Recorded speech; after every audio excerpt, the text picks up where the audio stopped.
to Redhead Rewriting Reality by Kimberly Sue Iverson. The story of my life as I figure out who I am after a lifetime of abuse and share my journey with that.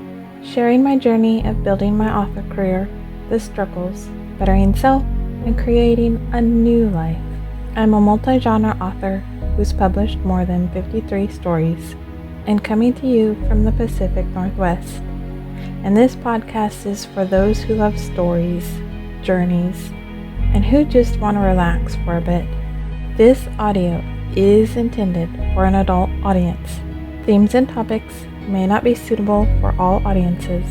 Listener discretion is advised. Now, get yourself comfy and make yourself at home, and let's dive in. We are finishing the book this week, and I will be starting in on Tarzan of the Apes next week, since I have no other blogs lined up yet to post. Haven't had time to write any or think of any, but I kind of like the idea of just doing a smaller one in between chapters. So it'd be that I read the chapter, but I also have something to say before the chapter. Again, I will decide that too on how long the chapters are, like I did with this story. Last week, we left off in chapter 9 with the time traveler having sadly lost Weena, potentially to the fire he started in the woods. While many of the Morlocks are distracted and blinded by the fire and daylight, he is headed toward the White Sphinx to hopefully get to his time machine.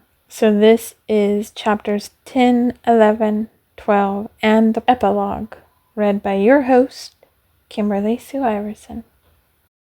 Chapter 10. About 8 or 9 in the morning, I came to the same seat of yellow metal from which I had viewed the world upon the evening of my arrival. I thought of my hasty conclusions upon that evening and could not refrain from laughing bitterly at my confidence. Here was the same beautiful scene, the same abundant foliage, the same splendid palaces and magnificent ruins, the same silver river running between its fertile banks. The gay robes of the beautiful people moved hither and thither among the trees. Some were bathing in exactly the place where I had saved Weena, and that suddenly gave me a keen stab of pain.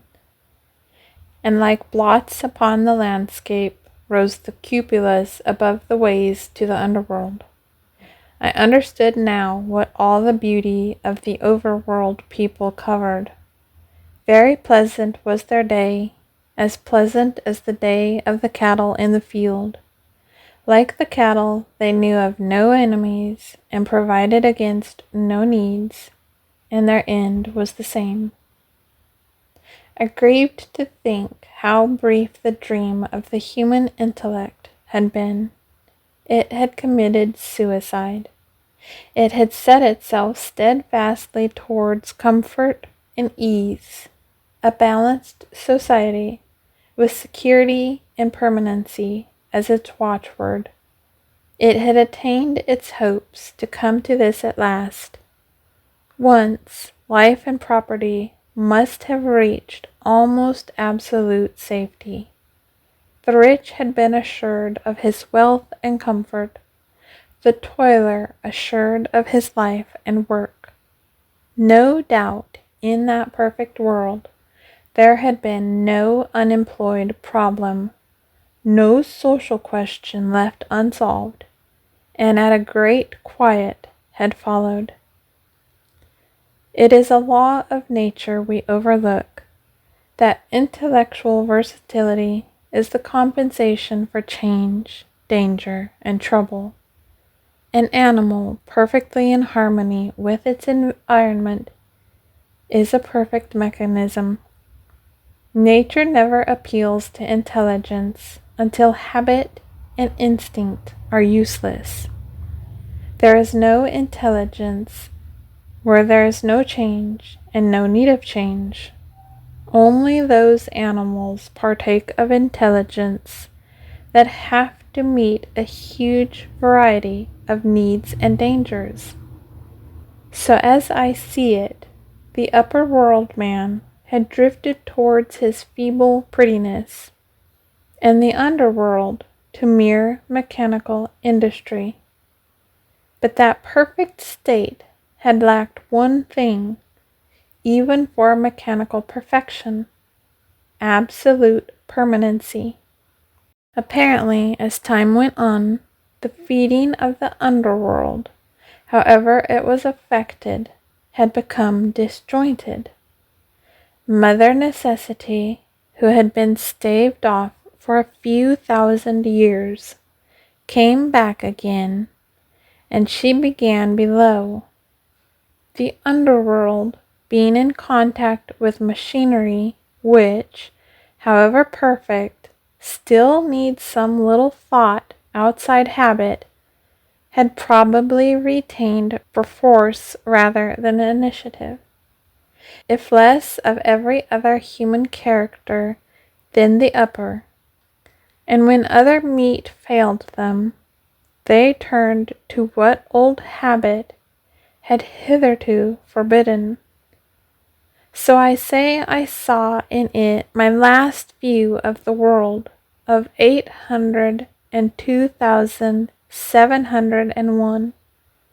It may be as wrong an explanation as mortal wit could invent. It is how the thing shaped itself to me, and as that I give it to you. After the fatigues, excitements, and terrors of the past days, and in spite of my grief, this seat and the tranquil view and the warm sunlight were very pleasant. I was very tired and sleepy, and soon my theorizing passed into dozing.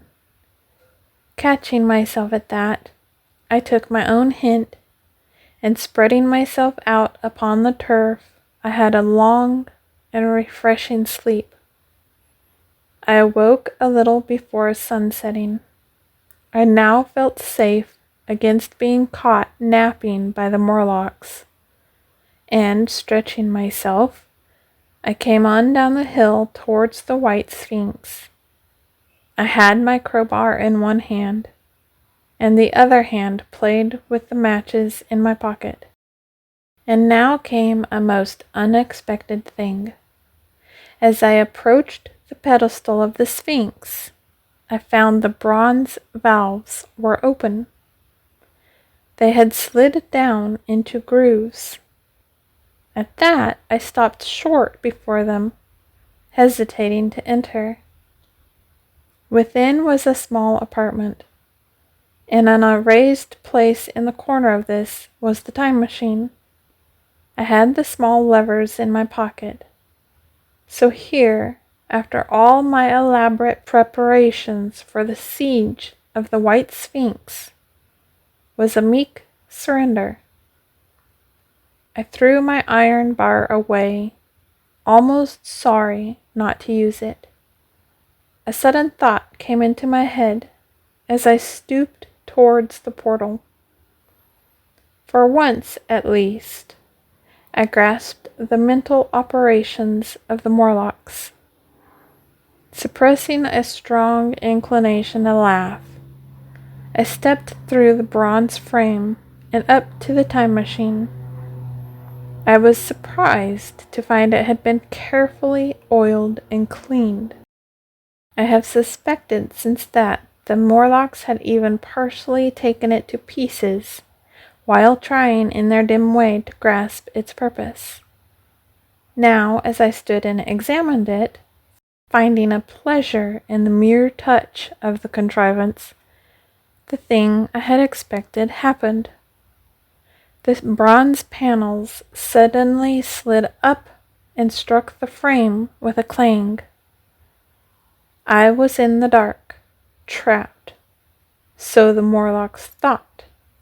At that, I chuckled gleefully. I could already hear their murmuring laughter as they came towards me. Very calmly, I tried to strike the match. I had only to fix on the levers and depart then like a ghost. But I had overlooked one little thing. The matches were of that abominable kind that light only on the box. You may imagine how all my calm vanished. The little brutes were close upon me. One touched me. I made a sweeping blow in the dark at them with the levers and began to scramble into the saddle of the machine. Then came one hand upon me and then another. Then I had simply to fight against their persistent fingers for my levers, and at the same time feel for the studs over which these fitted. One indeed, they almost got away from me. As it slipped from my hand, I had to butt in the dark with my head.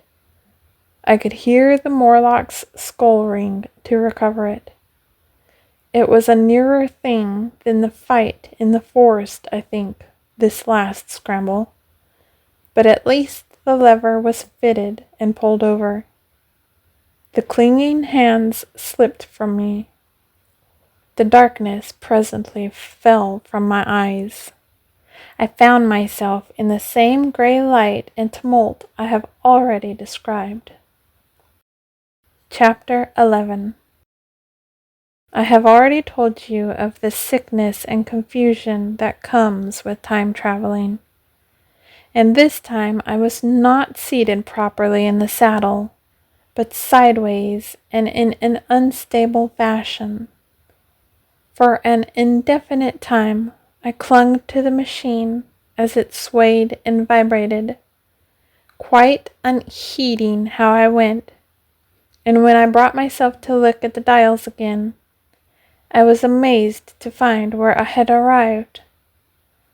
One dial records days, and another thousands of days, another millions of days, and another thousands of millions. Now, instead of reversing the levers, I had pulled them over so as to go forward with them, and when I came to look at these indicators, I found that the thousands hand was sweeping round as fast as the seconds hand of a watch into futurity. As I drove on, a peculiar change crept over the appearance of things. The palpitating grayness grew darker. Then, though I was still traveling with prodigious velocity, the blinking succession of day and night, which was usually of a slower pace, returned and grew more and more marked. This puzzled me very much at first. The alternations of night and day grew slower and slower, and so did the passage of the sun across the sky, until they seemed to stretch through centuries. At last a steady twilight brooded over the earth, a twilight only broken now and then when a comet glared across the darkling sky. The band of light that had indicated the sun had long since disappeared, for the sun had ceased to set. It simply rose and fell in the west, and grew ever broader and more red. All trace of the moon had vanished, the circling of the stars growing slower and slower, had given place to creeping points of light.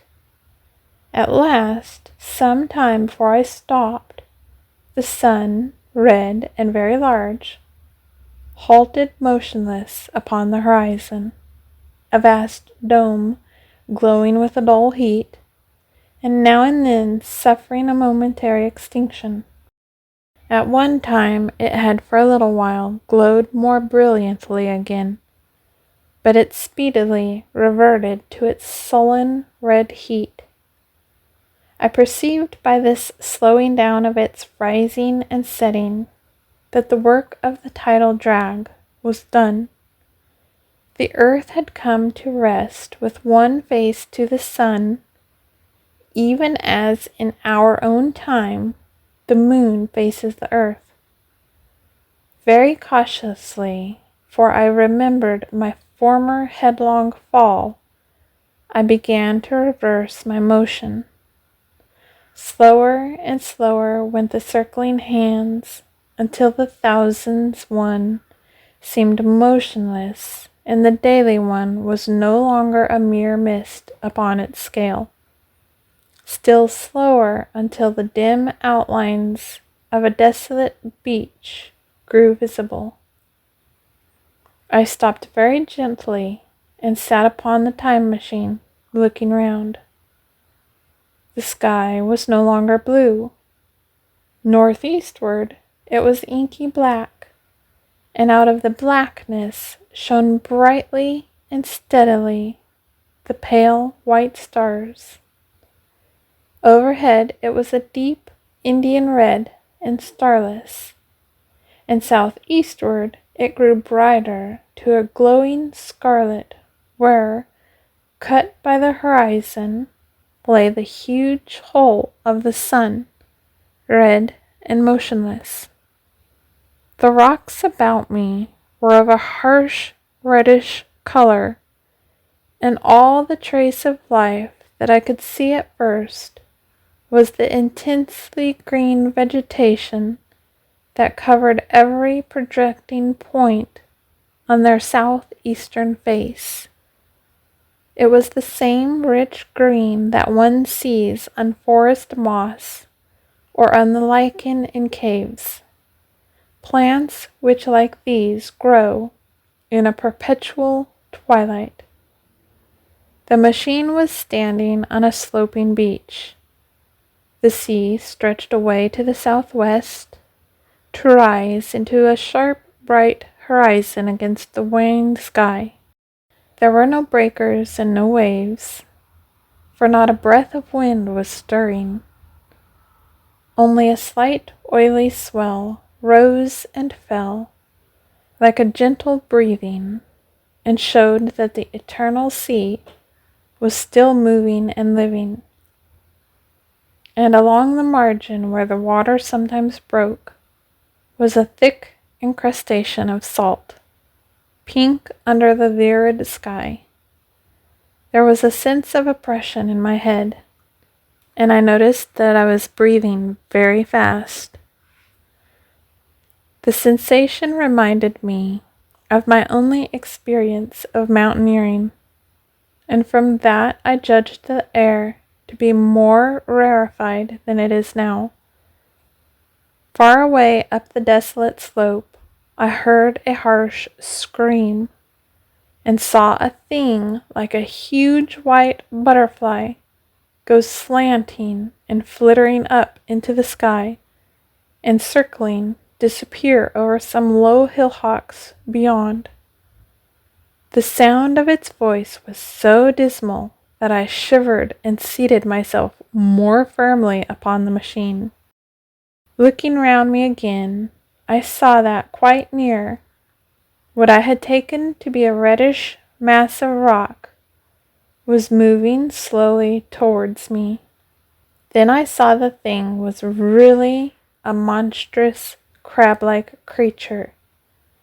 Can you imagine a crab as large as yonder table, with its many legs moving slowly and uncertainly, its big claws swaying, its long antennae, like Carter's whips, waving and feeling, and its stalked eyes gleaming at you on either side of its metallic front? Its back was corrugated and ornamented with ungainly bosses, and a greenish incrustation blotched it here and there. I could see the many palps of its complicated mouth flickering and feeling as it moved. As I stared at this sinister apparition crawling towards me, I felt a tickling on my cheek, as though a fly had lighted there. I tried to brush it away with my hand, but in a moment it returned, and almost immediately came another by my ear. I struck at this and caught something thread-like. It was drawn swiftly out of my hand. With a frightful qualm, I turned, and I saw that I had grasped the antennae of another monstrous crab that stood just behind me. Its evil eyes were wriggling on their stalks. Its mouth was all alive with appetite, and its vast, ungainly claws, smeared with an algal slime, were descending upon me. In a moment my hand was on the lever, and I had placed a month between myself and these monsters. But I was still on the same beach, and I saw them distinctly now as soon as I stopped. Dozens of them seemed to be crawling here and there in the somber light, among the foliated sheets of intense green. I cannot convey the sense of abominable desolation that hung over the world. The red eastern sky, the northward blackness, the salt Dead Sea, the stony beach crawling with these foul, slow-stirring monsters, the uniform, poisonous-looking green of the lichenous plants, the thin air that hurts one's lungs, all contributed to an appalling effect. I moved on 100 years, and there was the same red sun, a little larger, a little duller, the same dying sea, the same chill air, and the same crowd of earthy crustacea creeping in and out among the green weed and the red rocks. And in the westward sky I saw a curved pale line like a vast new moon. So I traveled, stopping ever and again, in great strides of 1,000 years or more, drawn on by the mystery of the earth's fate, watching with a strange fascination the sun grow larger and duller in the westward sky, and the life of the old earth ebb away.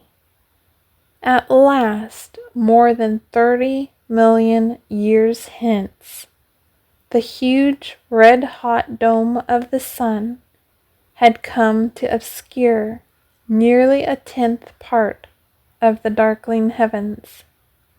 Then I stopped once more, for the crawling multitude of crabs had disappeared, and the red beach, save for its livid green liverworts and lichens, seemed lifeless. And now it was flecked with white. A bitter cold assailed me. Rare white flakes ever and again came eddying down. To the northeastward, the glare of snow lay under the starlight of the sable sky, and I could see an undulating crest of hillocks pinkish white.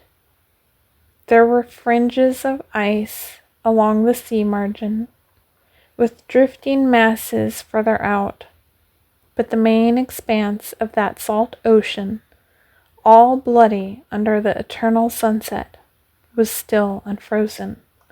I looked about me to see if any traces of animal life remained. A certain indefinable apprehension still kept me in the saddle of the machine, but I saw nothing moving in earth or sky or sea. The green slime on the rocks alone testified that life was not extinct.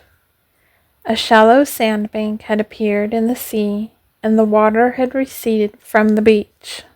I fancied I saw some black object flopping about upon this bank, but it became motionless as I looked at it, and I judged that my eye had been deceived, and that the black object was merely a rock. The stars in the sky were intensely bright, and seemed to me to the transit of an inner planet passing very near to the earth. The darkness grew apace, a cold wind began to blow in freshening gusts from the east, and the showering white flakes in the air increased in number. From the edge of the sea came a ripple and whisper. Beyond these lifeless sounds, the world was silent. Silent? It would be hard to convey the stillness of it. All the sounds of man, the bleating of sheep, the cries of birds, the hum of insects, the stir that makes the background of our lives, all that was over. As the darkness thickened, the eddying flakes grew more abundant, dancing before my eyes, and the cold of the air more intense. At last, one by one, swiftly, one after the other, the white peaks of the distant hills vanished into blackness. The breeze rose to a moaning wind. I saw the black central shadow of the eclipse sweeping towards me. In another moment, the pale stars alone were visible. All else was rayless obscurity. The sky was absolutely black. A horror of this great darkness came on me. The cold that smote to my marrow and the pain I felt in breathing overcame me. I shivered and a deadly nausea seized me. Then, like a red-hot blow in the sky, appeared the edge of the sun. I got off the machine to recover myself. I felt giddy and incapable of facing the return journey.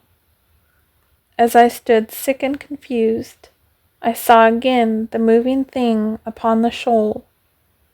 There was no mistake now that it was a moving thing against the red water of the sea.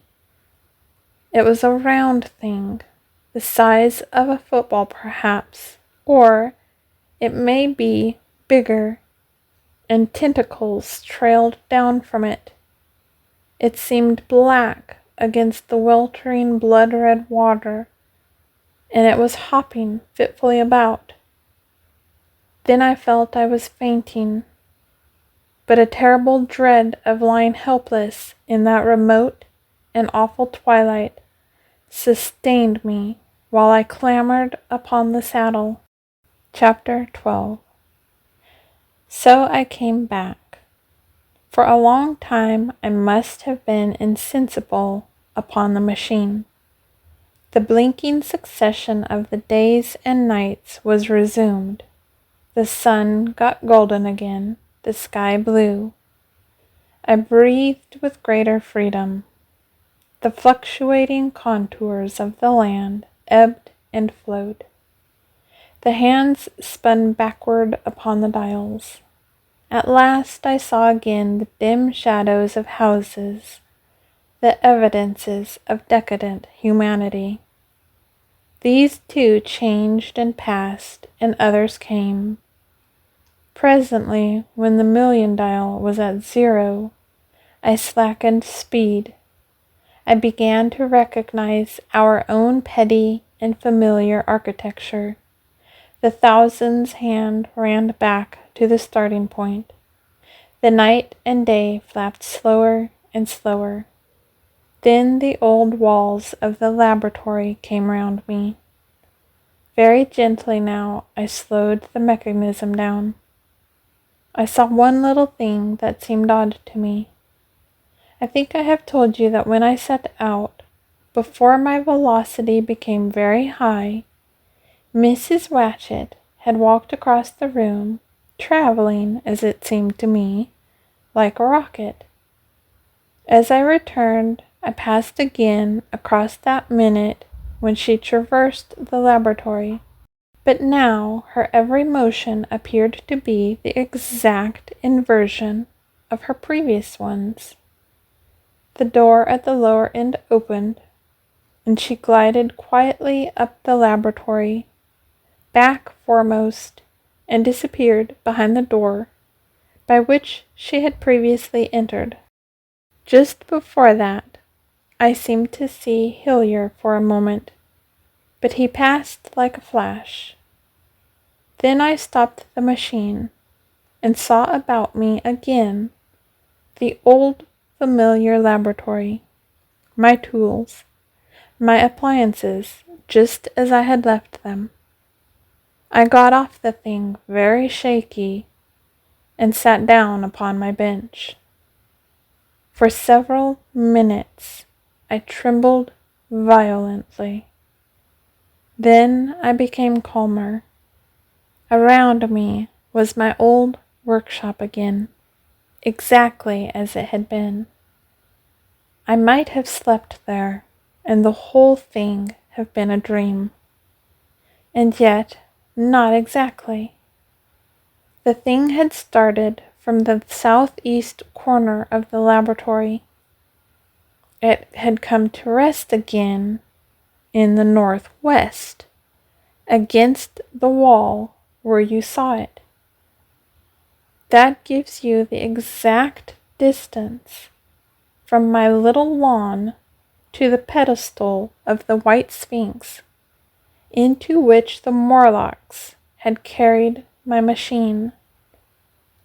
For a time my brain went stagnant. Presently I got up and came through the passage here, limping because my heel was still painful and feeling sorely begrimed. I saw the Pall Mall Gazette on the table by the door. I found the date was indeed today, and looking at the timepiece, saw the hour was almost 8 o'clock. I heard your voices and the clatter of plates. I hesitated. I felt so sick and weak. Then I sniffed good, wholesome meat and opened the door on you. You know the rest. I washed and dined, and now I am telling you the story.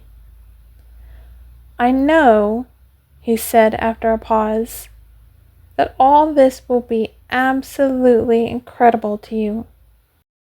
To me, the one incredible thing is that I am here tonight, in this old familiar room, looking into your friendly faces and telling you these strange adventures.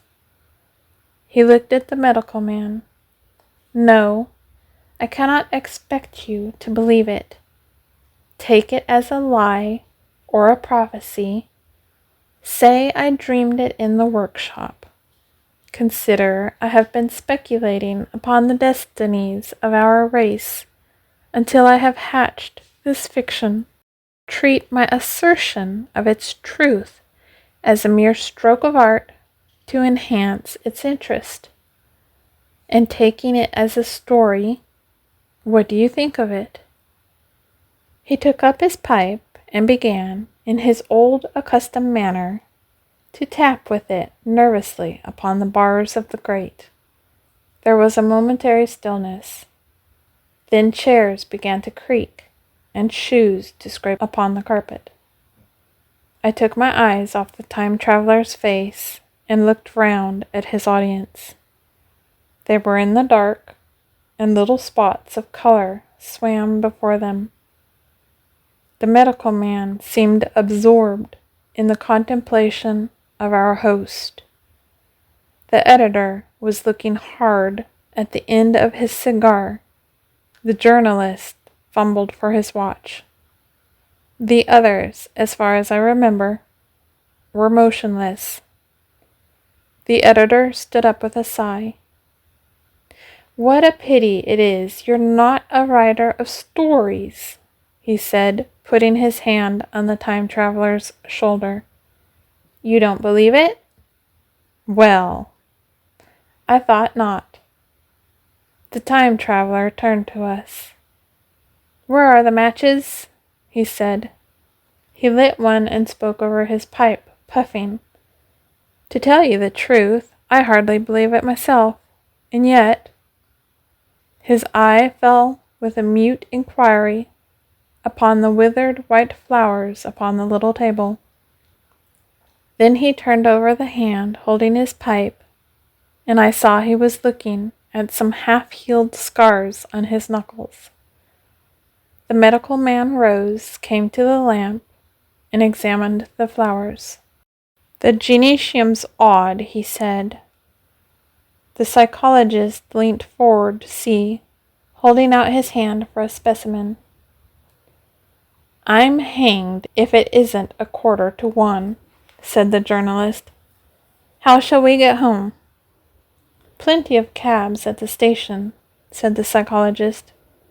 "It's a curious thing," said the medical man, "but I certainly don't know the natural order of these flowers. May I have them?" The time traveler hesitated, then suddenly, "Certainly not." "Where did you really get them?" said the medical man. The time traveler put his hand to his head. He spoke like one who was trying to keep hold of an idea that eluded him. "They were put into my pocket by Weena when I traveled into time." He stared round the room. "I'm damned if it isn't all going. This room and you and the atmosphere of every day is too much for my memory. Did I ever make a time machine? Or a model of a time machine? Or is it all only a dream? They say life is a dream, a precious, poor dream at times. But I can't stand another that won't fit. It's madness. And where did the dream come from? I must look at that machine, if there is one." He caught up the lamp swiftly and carried it, flaring red, through the door into the corridor. We followed him.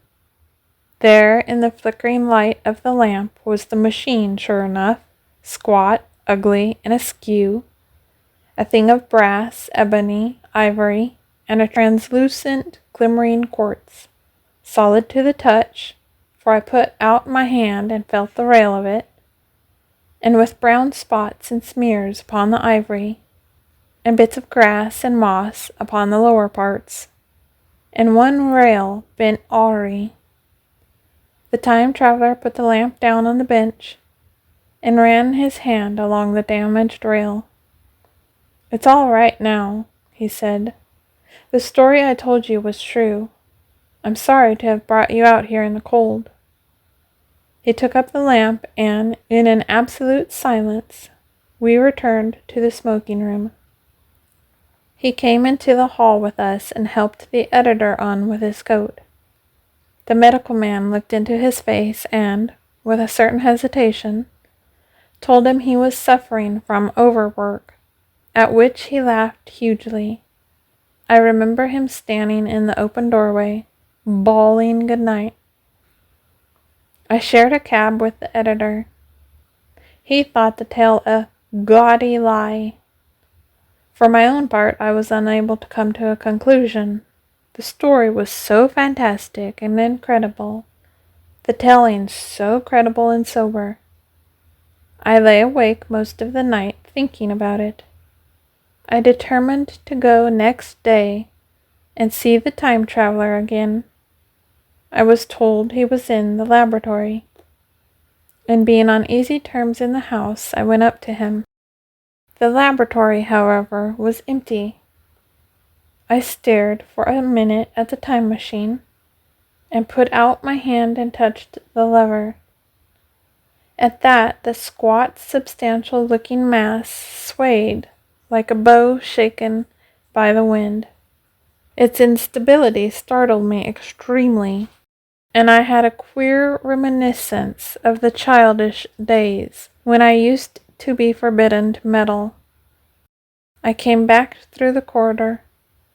The time traveler met me in the smoking room.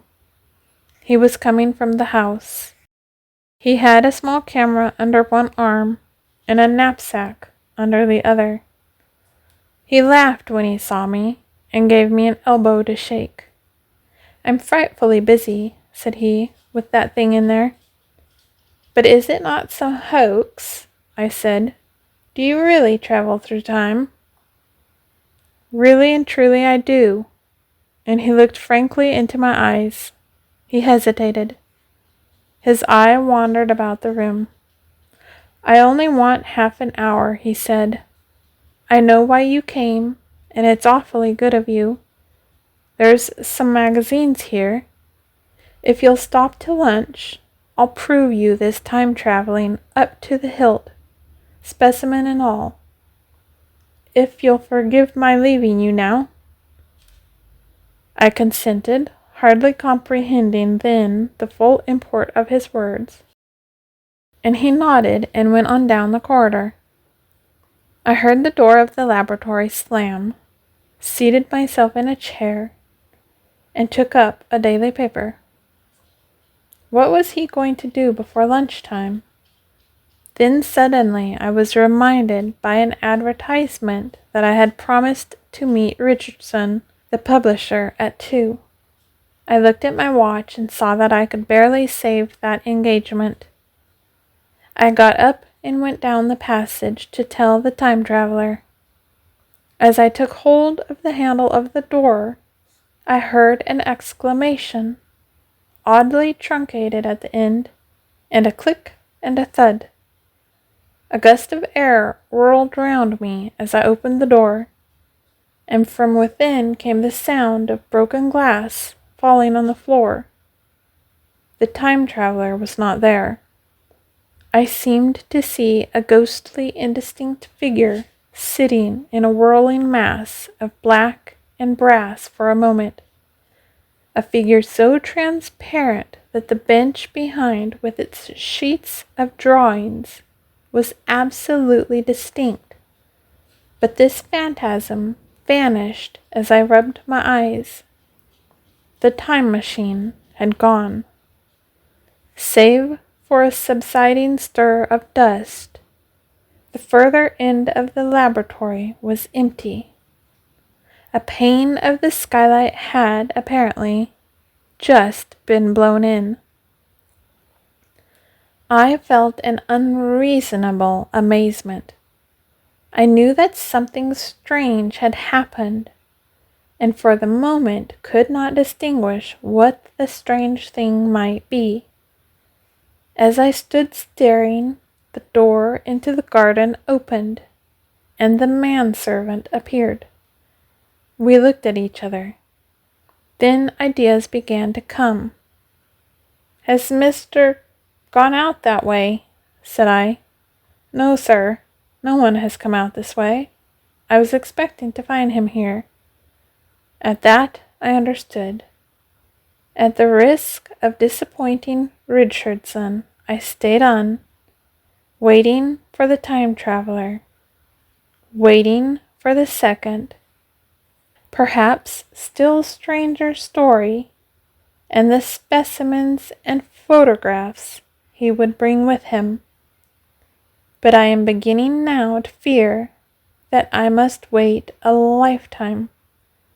The time traveler vanished 3 years ago, and as everybody knows now, he has never returned.